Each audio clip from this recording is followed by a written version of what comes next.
밖에 계신 분들 들어오시라고 좀 말씀 좀 하셔요.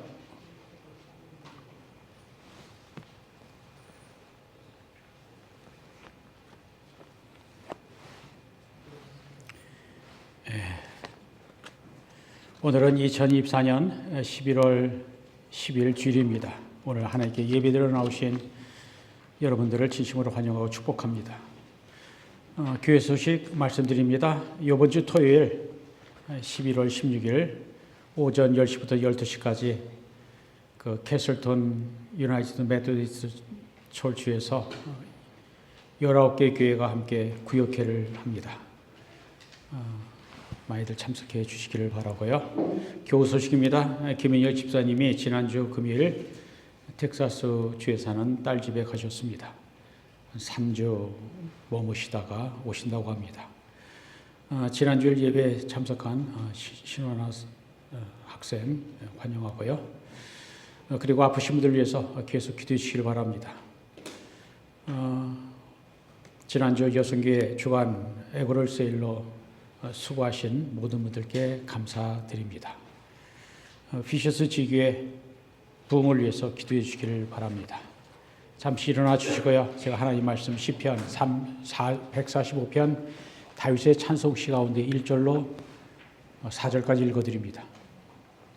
왕이신 나의 하나님이여 내가 주를 높이고 영원히 주의 이름을 송축하리이다. 내가 날마다 주를 송축하며 영원히 주의 이름을 송축하리이다. 여호와는 위대하시니 크게 찬양할 것이라.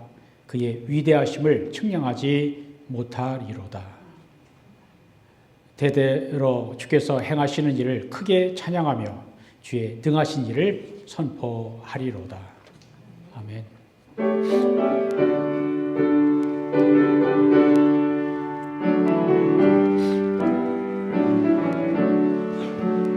This is my story, this is my song, praising my Savior all the day long.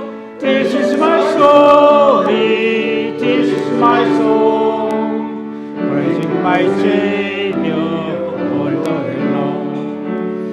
이곳이 나의 간증이요, 이곳이 나의 찬송일세. 나 사는 동안 끊임없이 그 주를 찬송하리로다. 아멘. 사도신경으로 우리의 신앙을 고백합니다. 전능하사 천지를 만드신 하나님 아버지를 내가 믿사오며 그 외아들 우리 주 예수 그리스도를 믿사오니 이는 성령으로 잉태하사 동정녀 마리아에게 나시고 본디오 빌라도에게 고난을 받으사 십자가에 못 박혀 죽으시고 장사한 지 사흘 만에 죽은 자 가운데서 다시 살아나시며 하늘에 오르사 전능하신 하나님 우편한 자 계시다가 주께서 산자와 죽은 자를 심판하러 오시리라. 성령을 믿사오며 거룩한 공예와 성도가 서로 교통하는 것과 죄를 사하여 주는 것과 몸이 다시 사는 것과 영원히 사는 것을 믿사옵나이다. 아멘. 자리에 앉으셔서 하나님께 찬양드립니다. 할렐루야. 하나님의 그 진리와 사랑으로 우리를 다스리시고 이 귀한 예배 가운데 인도하신 하나님께 감사드립니다. 온 세상 죄를 대속하신 우리 주 예수 어린 양 하나님 아버지께 우리 마음을 다 드려서 찬양드리겠습니다.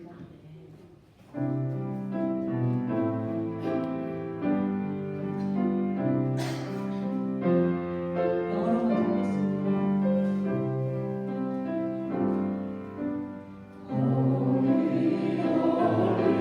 holy.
내 입술이 여호와를 찬양하리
이 시간 기도 시간입니다. 전태승 권사님의 인도로 우리가 함께 기도 올려드립니다.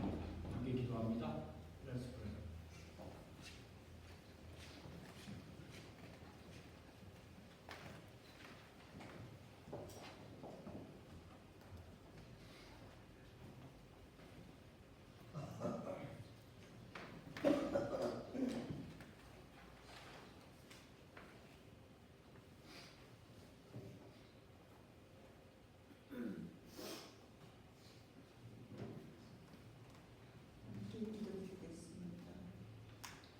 주의 성수를 위하여 모두 모여 경배하고 찬양드리게 하심을 감사합니다. 연중 행사로 예루살렘 사이 마치게 하심을 감사합니다. 교우님들 며칠간 수고하시며 피곤하실 텐데 이 또한 하나님의 나라와 의의 한 부분이라 생각하고 합쳐 열심으로 도우시는 교우들의 안녕을 위하여 기도합니다. 2024년 한 해도 50일가량 남짓하는 시간을 생각해 보면서 올해의 마음의 주소는 어떻게 해왔는가 생각해 보았습니다. 드릴 말씀은 다만 주님의 은혜로 오늘까지 지켜주심을 감사합니다. 아쉬운 것은 말씀에 집중하지 못했던 것을 말씀대로 성경을 깨닫게 인도하신 주님, 수십 년을 지나면서 좀 더 하며 미련 헛된 시간들, 그리고 어느덧 팔순까지 온 제 자신이 부끄럽습니다. 초심의 새로운 도전을 했던 말씀이 다시 생각나게 하심을 감사합니다. 누가복음 24장 45절에 그때 예수께서는 성경을 깨닫게 하시려고 그들의 마음을 열어주시고, 성경을 깨닫게 하시려고 그들의 마음을 열어주신 예수님, 우리의 마음이 많이 닫혀있기 때문에 많은 때에 사람의 소견에 옳은 대로 하는 생각을 거절할 수 있는 영의 훈련이 많이 필요합니다. 우리의 완고한 마음에서 말씀을 깨닫고 중화되게 도와주시길 원합니다.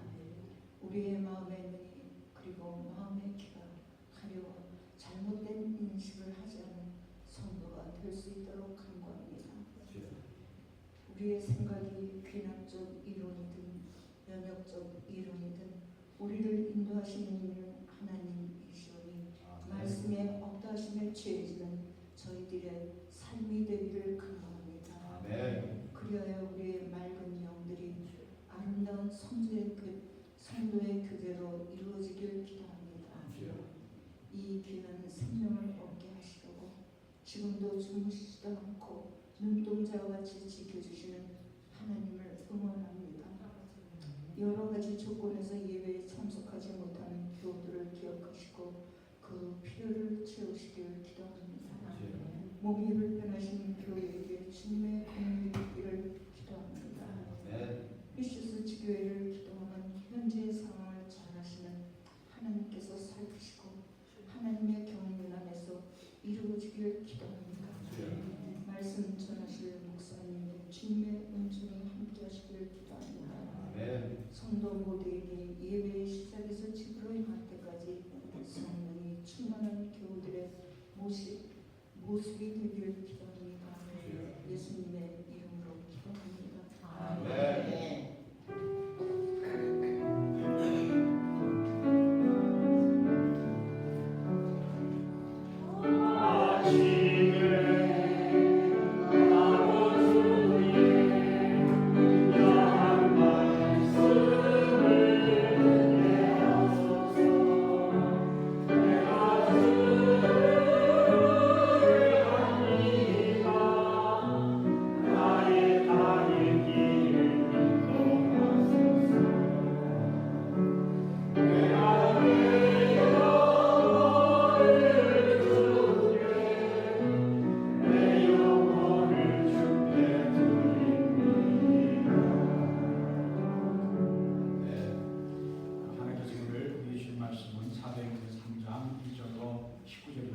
주의 성도님이 하나님 말씀 듣게 됩니다.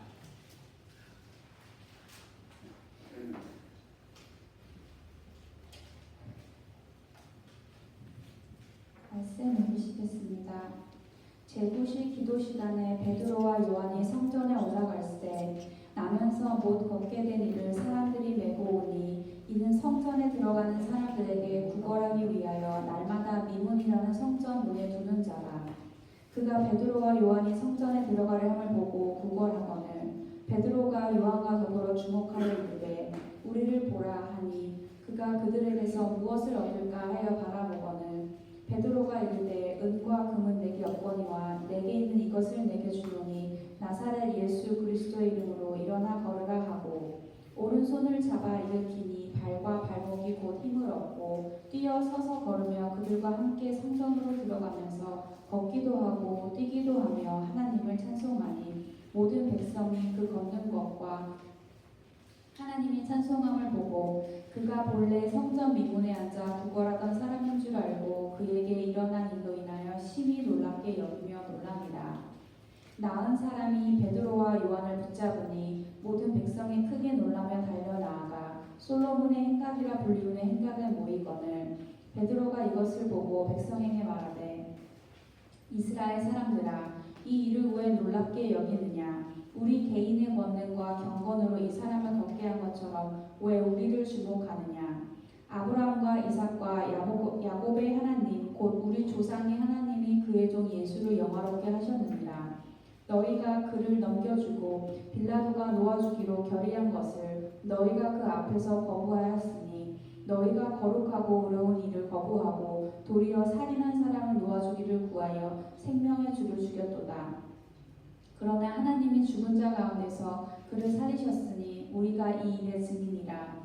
그 이름을 믿음으로 그 이름이 너희가 보고하는 이 사람을 성하게 하였나니 예수로 말미암아 난 믿음이 너희 모든 사람 앞에서 이같이 완전히 낫게 하였느니라. 형제들아 너희가 알지 못하여서 그리하였으며 너희 관리들도 그리한 줄 아노라. 그러나 하나님이 모든 선지자의 입을 통하여 자기의 그리스도께서 고난 받으실 일을 미리 알게 하신 것을 이와 같이 이루셨느니라.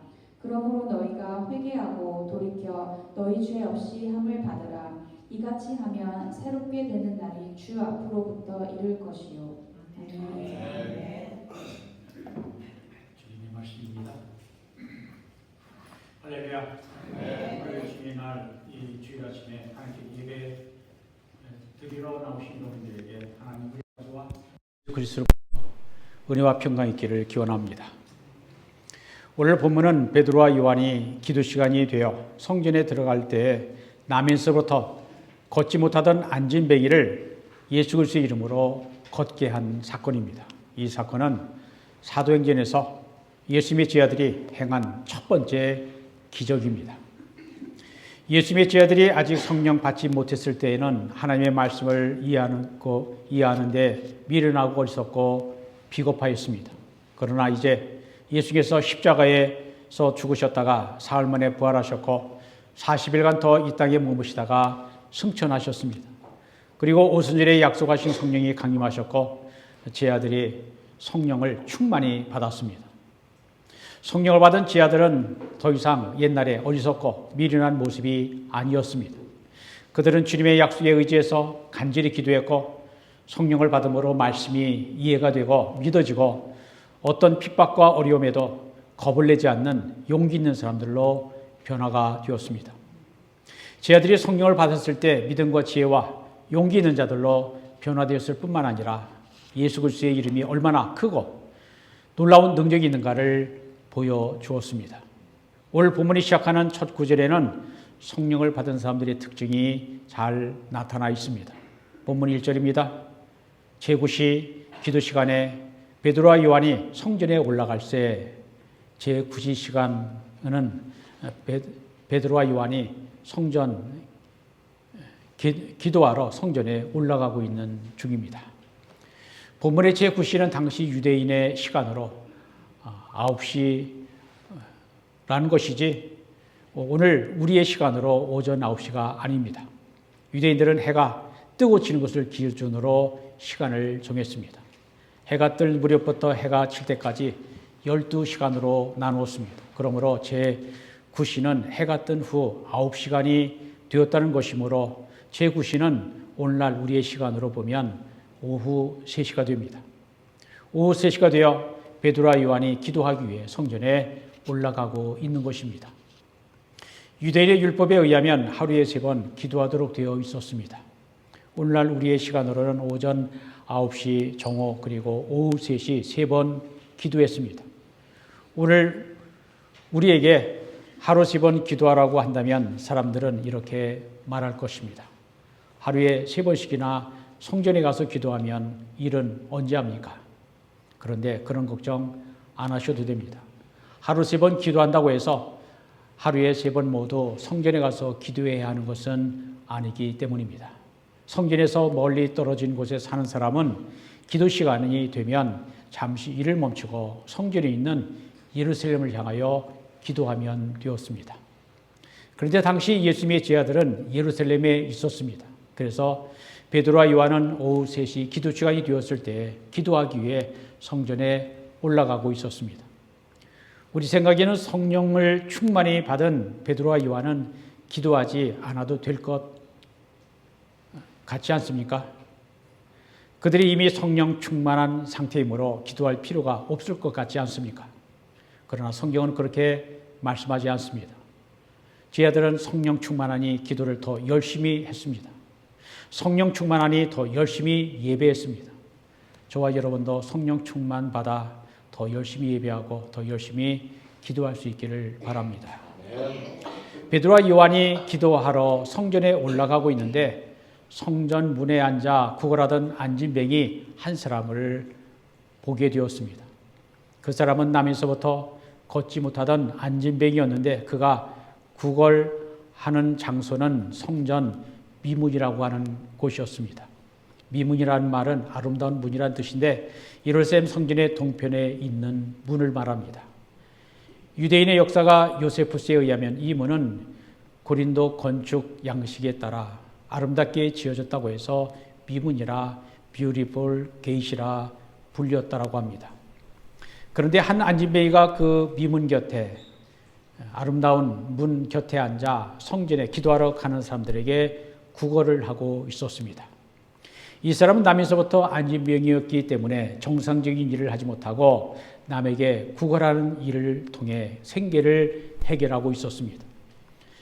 장사도 사람이 많이 모이는 곳에서 잘 되듯이 구걸도 잘 되는 곳에서 합니다. 교회에도 가끔 구걸한 사람이 오는데 대개 주일에 옵니다. 왜 주일에 올까요? 하나님께 예배하러 오는 사람들에게 요구하면 거절하기가 곤란하다는 것을 알기 때문에 일부러 그 시간에 오는 것입니다. 마찬가지로 미문에서 구걸하던 안진뱅이는 성전에 예배하러 오는 사람들의 긍휼과 자비로운 마음을 이용하고자 한 것입니다. 그 안진뱅이는 하나님을 바라기보다 사람들을 바라보고 있었습니다. 그는 성전에 들어가 기도할 생각은 하지 않고 성전에 들어가는 사람들의 동정심과 자비심을 의지하였습니다. 안진뱅이는 하나님께 드리는 기도나 예배는 관심 없고 성전의 주인이신 하나님께 그의 등을 돌리고 있었습니다. 오직 동전 몇 푼이 그의 관심의 전부였습니다. 오늘 본문에는 전혀 다른 종류의 두 사람이 나옵니다. 하나는 기도하러 들어가는 사람들이고 다른 하나는 성전문에서 구걸하는 사람입니다.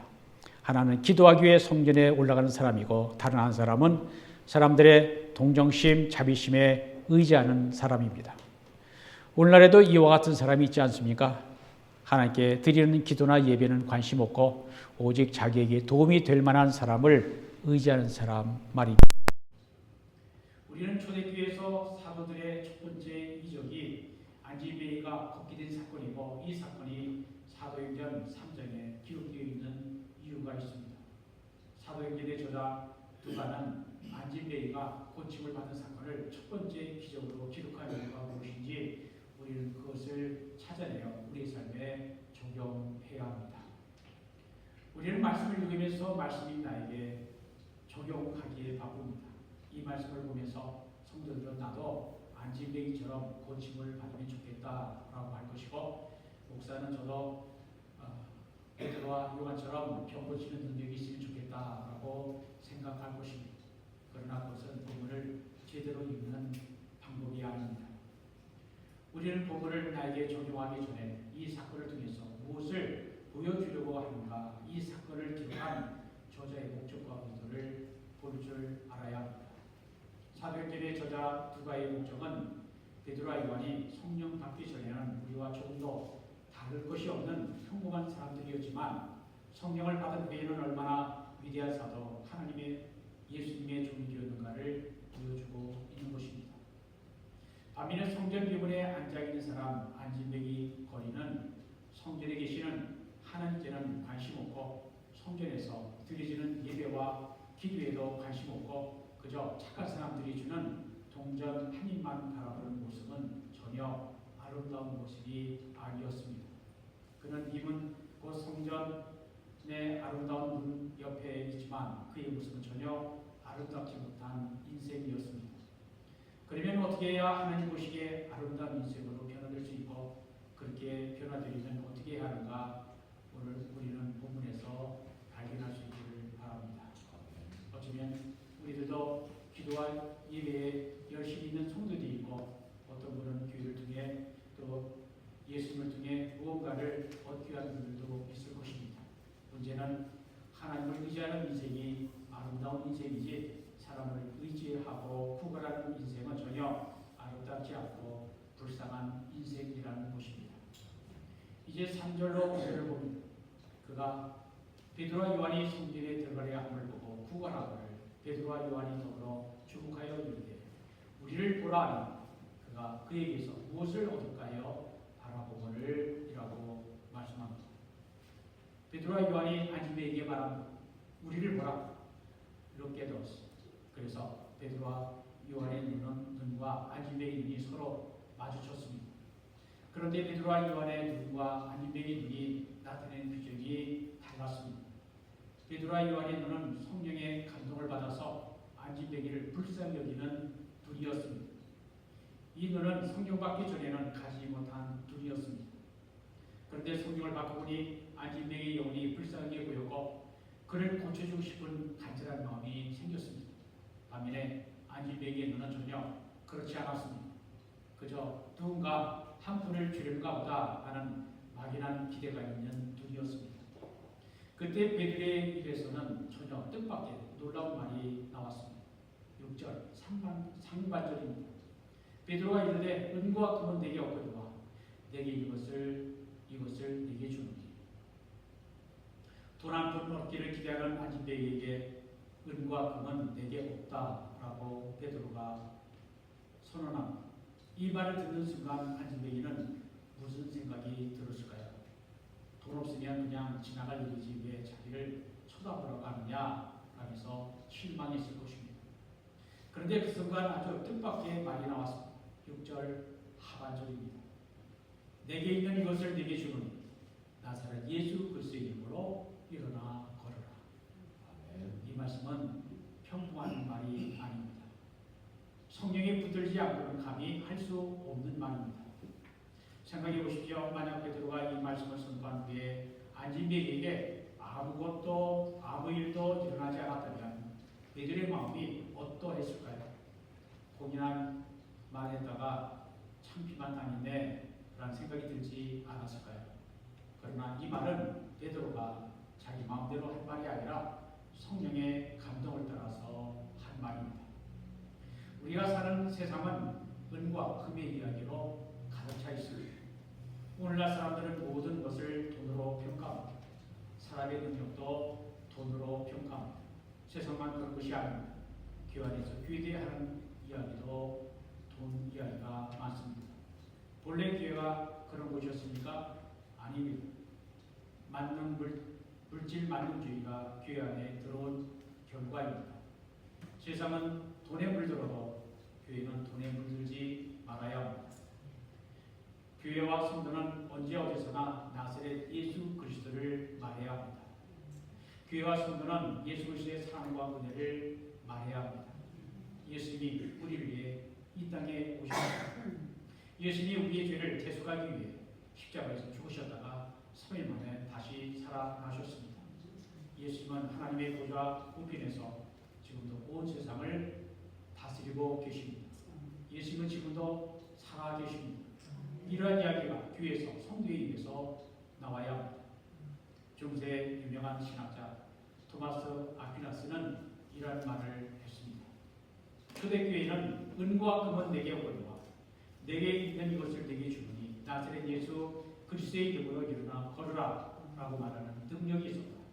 그러나 오늘날 교회는 금으로 기둥을 만들고 대리석으로 바닥을 깔아 엄청난 하나님의 집을 지었다. 교회는 땅도 많이 가지고 있다.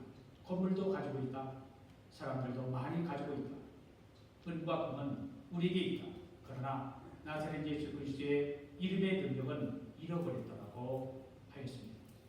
토마스 아퀴나스가 지금으로부터 약 400년 전의 사람이었지만 이 말은 오늘 현대교회도 그대로 적용되는 말입니다. 베드로가 선포한 말 나사렛 예수 그리스도의 이름으로 일어나 걸으라 라는 말은 돈만 생각하고 살던 안진배이야. 이제는 그러한 삶 살지 말고 살아계신 예수님을 향하여 예수님을 삶의 목적으로 하는 인생을 살기 위해 일어나라는 뜻입니다. 얼마나 멋있는 말입니다. 안진배이는 욕심적인 안진배이뿐만 아니라 영적으로도 안진뱅이였습니다. 자신의 필요를 사람들이 채워줄 것이라는 생각에 사로잡혀 성전 가까이에 있었지만 한 발자국도 하나님께서 계신 성전을 향하여 나아가지 못하고 사람들만 바라보고 있었습니다. 이런 안진뱅이가 육신의 병만 고침을 받았다면 큰 유익이 없습니다. 지금까지 돈만 바라고 살아온 그의 과거의 인생과는 전혀 다른 인생으로 살림 목적이 바뀌어져야 합니다. 그러려면 그동안 육신적 안진뱅이였던 사람이 정신적 안진뱅이요 영적인 안진뱅이였던 사람이 오직 하나님만 바라보고 예수님만 믿고 의지함으로 그의 육신과 정신과 영혼이 완전히 변화되어 온전한 구원을 받아야 합니다. 그리고 그런 온전한 구원이 그에게 일어났습니다. 베드로의 나사렛 예수의 이름으로 일어나 걸으라 라고 선포하고 안진뱅이의 오른손을 잡아 일으켰더니 놀랍게도 안진뱅이가 일어나 걷게 된 것입니다. 베드로가 큰 기적을 일으켰을까요? 아닙니다. 예수님이 안진뱅이를 일으켜 세워주신 것입니다. 안진뱅이가 40년 만에 처음으로 예수님의 이름으로 일어나 걷게 된 것입니다. 안진뱅이가 어떻게 되었습니까? 본문 8절을 보면 뛰어서서 걸으며 그들과 함께 성전으로 들어가면서 걷기도 하고 뛰기도 하며 하나님을 찬송했다라고 했습니다. 안진뱅이가 베드로와 요한과 함께 성전으로 들어가면서 하나님을 찬송하였습니다. 오랫동안 성전에 들어가는 미문에 앉아서 구걸하던 사람이 성전 안에서 일어난 일에는 전혀 관심도 없던 사람이 예수님의 이름으로 고침을 받은 일이 일어나자 성전 밖에서 성전 안으로 들어갔습니다. 걷기도 하고 뛰기도 하면서 하나님을 찬송했습니다. 불구의 몸으로 구걸하던 지친 영혼이 이제는 온전한 몸이 되고 온전한 영혼이 되어 하나님을 찬양하였습니다. 육신과 영혼이 모두 불구했던 사람이 이제는 육신과 영혼이 온전하게 되고 하나님께 감사하고 찬양한 사람으로 변화되었습니다. 그가 이제는 하나님을 예배하는 자가 되었습니다. 9절과 10절은 안진뱅이가 걷는 것을 본 백성들의 반응을 기록하고 있습니다. 모든 백성이 그 걷는 것과 하나님을 찬송함을 보고 그가 본래 성전 미문에 앉아 구걸하던 사람인 줄 알고 그에게 일어난 일로 인하여 심히 놀랍게 여기며 놀라니 무슨 말입니까? 안진뱅이의 치유 사건으로 말미암아 많은 사람들에게 예수님을 전한 전도의 문이 열리게 된 것입니다. 안진뱅이가 일어나 걷기도 하고 뛰기도 하자 안진뱅이 자신을 물론이고 성전에 모인 사람들이 다 놀랐습니다. 고침을 받은 그 사람은 베드로와 요한을 떠날 수가 없었습니다.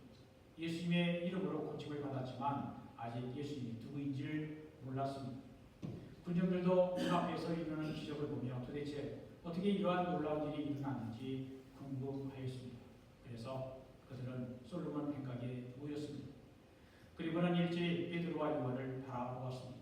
그들은 도대체 당신들이 어떤 사람이기에 이러한 엄청난 기적을 베풀었느냐 하는 의문의 눈으로 쳐다보았습니다. 그때 베드로가 말합니다. 이스라엘 사람들아, 이 일을 왜 놀랍게 여기느냐?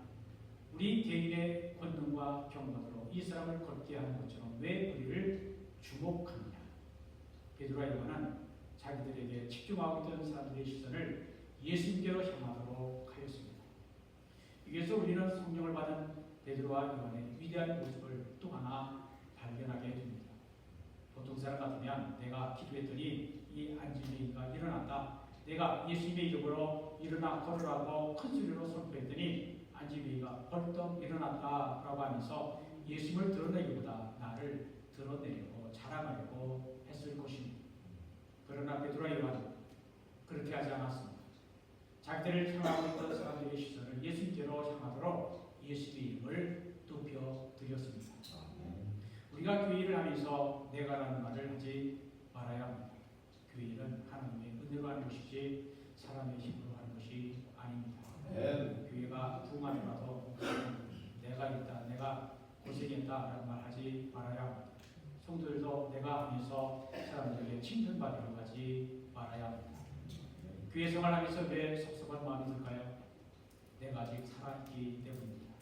내가 살아있기에 나를 인정해주지 않으면 섭섭함을 느끼게 되는 것입니다. 그러나 주님이 내 안에 계시다는 것을 알면 남이 알아주든 안 알아주든 섭섭하지 않습니다. 목사가 성도들이 나를 알아주지 않아도 섭섭하지 않습니다. 왜 그렇습니까? 하나님 안에 내 마음을 아시고 하나님께만 기쁨과 영광이 되면 되기 때문입니다. 성경에 나오는 위대한 신앙인들을 보십시오. 세례 요한은 그는 흥하여야 되고 그는 예수님입니다. 그는 곧 예수는 흥하여야 되고 나는 쉬어야 하리라. 사도 바울은 교회 중에 내가 괴수이라 나는 만삭되지 못한 자라고 하였습니다. 자신은 철저히 없어지고 예수님만을 높였습니다. 교회에서 아무도 알아주지 않아도 섭섭하게 생각하지 마시고 주님만 높이시기를 바랍니다. 남에서부터 안심되기로 성전의 미문에 앉아 구걸하던 사람이 예수님의 이름으로 일어나 걷는 기적이 일어났습니다. 그런데 문제는 고침을 받은 사람들, 그 기적을 보고 놀란 군중들도 예수님이 누구신 줄 몰랐습니다. 그래서 베드로는 예수님에 대해 설교하기 시작하였습니다. 11절 이하 26절까지는 베드로의 오순절 설교 이후 행한 베드로의 두 번째 설교입니다. 그 중에서 13절 15절 읽어드립니다. 아브라함과 이삭과 야곱의 하나님 곧 우리 조상의 하나님이 그의 종 예수를 영화롭게 하셨느니라. 너희가 그를 넘겨주고 빌라도가 놓아주기로 결의한 것을 너희가 그 앞에서 거부하였으니 너희가 거룩하고 의로운 일을 거부하고 도리어 살인한 사람을 놓아주기를 구하여 생명의 주를 죽였도다. 그러나 하나님이 죽은 자 가운데서 그를 살리셨으니 우리가 이 일의 증인이라. 예수님이 어떻게 죽으셨습니까?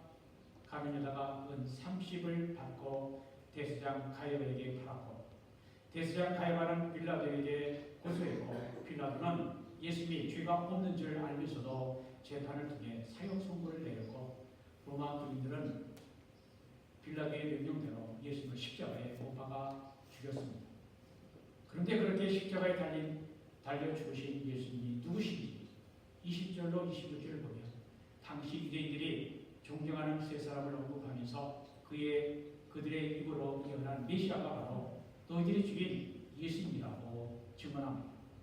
22절에 모세가 말하되 24절에 또한 사무엘 때로부터 25절에 아브라함에게 이르시기를 라고 하면서 당시 유대인들이 가장 존경하는 아브라함, 모세, 사무엘 이야기를 하면서 그들의 입을 통하여 예언된 메시아가 바로 예수님이라고 말하고 있습니다.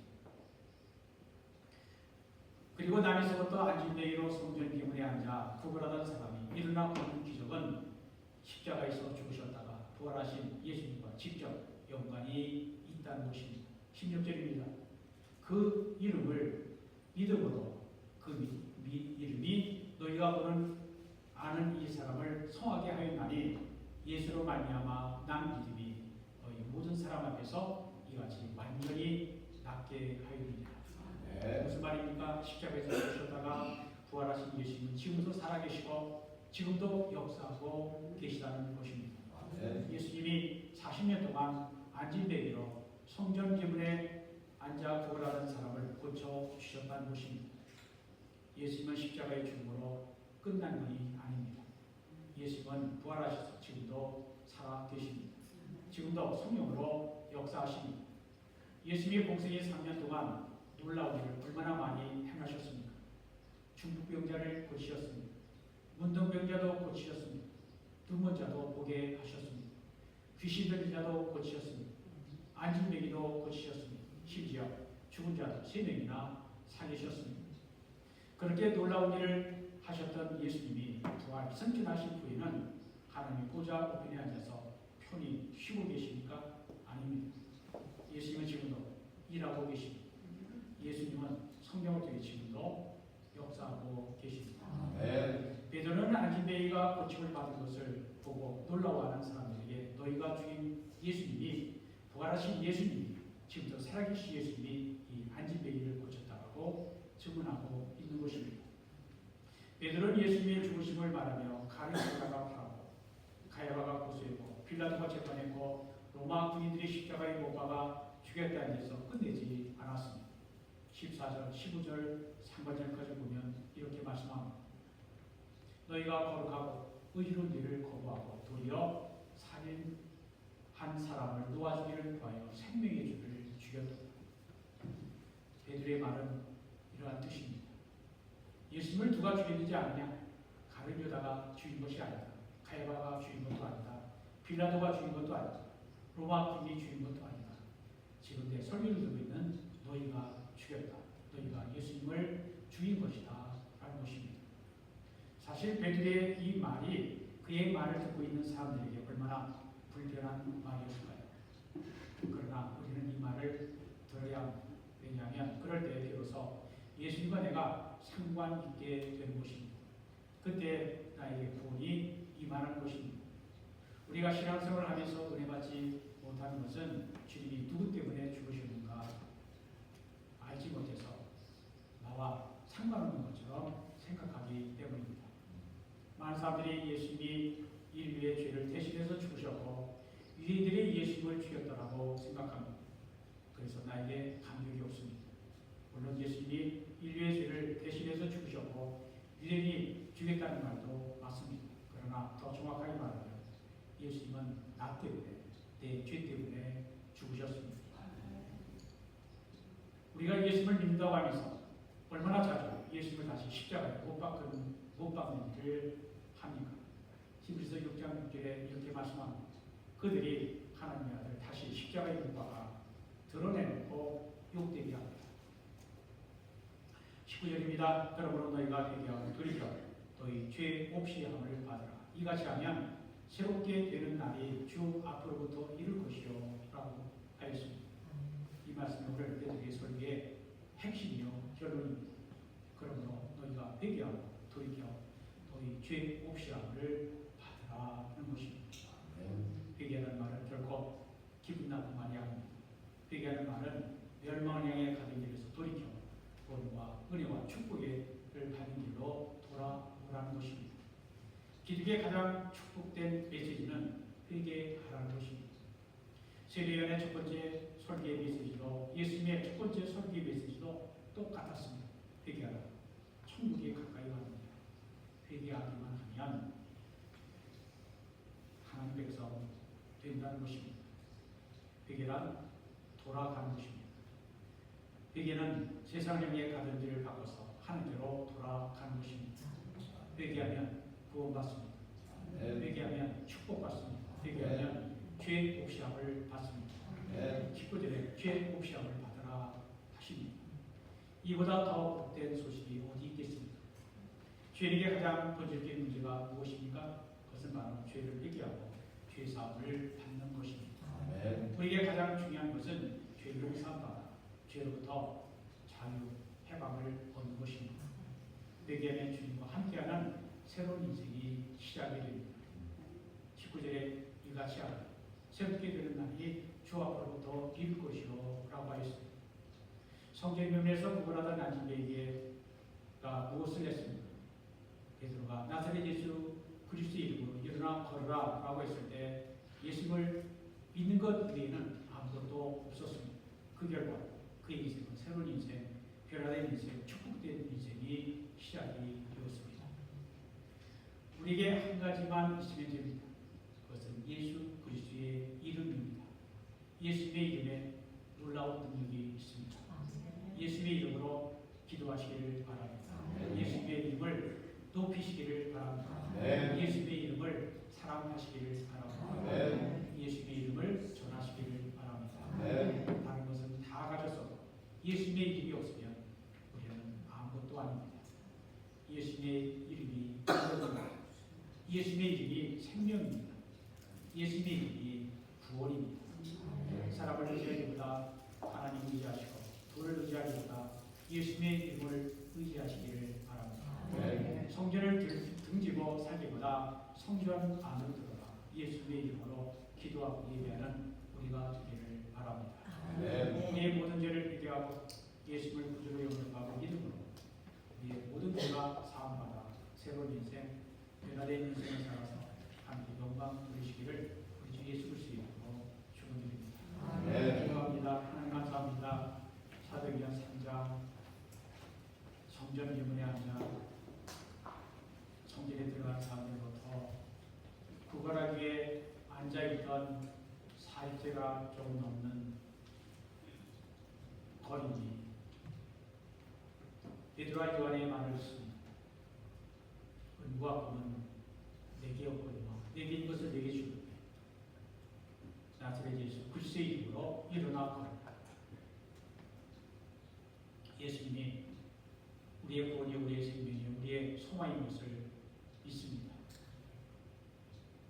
예수님이 무엇 때문에 이 땅에 오시고 십자가에서 돌아가시고 부활하시는가 깊이 생각할 수 있기를 원합니다. 예수님의 이름이 능력임을, 예수님의 이름이 구원임을, 예수님의 이름이 사랑임을 우리가 고백합니다. 주여, 우리가 예수님을 믿게 하시고 우리가 예수의 이름을 전하게 하시고 하나님의 뜻을 이루어드리는 우리가 되도록 인도하여 주옵소서. 예수 그리스도 이름으로 기도합니다. 찬송가 14장 우리 주의 하나님 찬송합니다.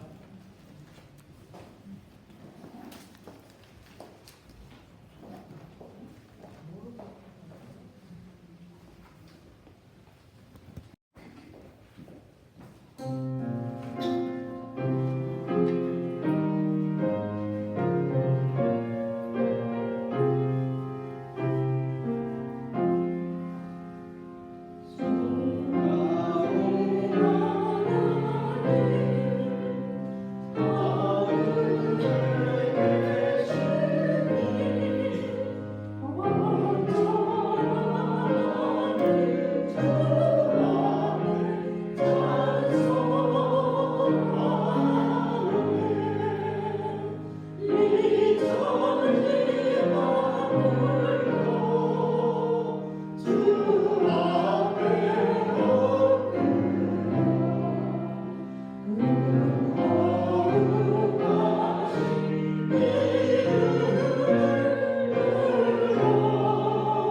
주님 안에서 지내게 하시다. 우리 하나님께 예배드리는 이 주일 주께 기도하는 집에 예배하는 집에 모여서 함께 찬송하고 기도하고 예배의 하심을 감사드립니다. 주께서 피값으로 사신 길 주께서 사랑하심을 믿습니다. 지난 주간 여신교회 주간으로 선교 기금을 모으고자 수고한 주의 백성들을 강건케 하시고 아프지 않게 하시고 회복되어서 주님을 더 찬송하는 자로 주님을 더 기쁘시게 하는 자로 살아갈 수 있도록 우리를 인도해 주옵소서.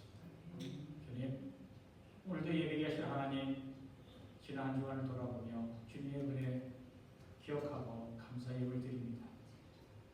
물질을 달린 우리의 믿음과 사랑과 정성도 받으시옵소서. 주와 믿으신 모든 것 받아주시고 귀하게 사용하여 주옵소서.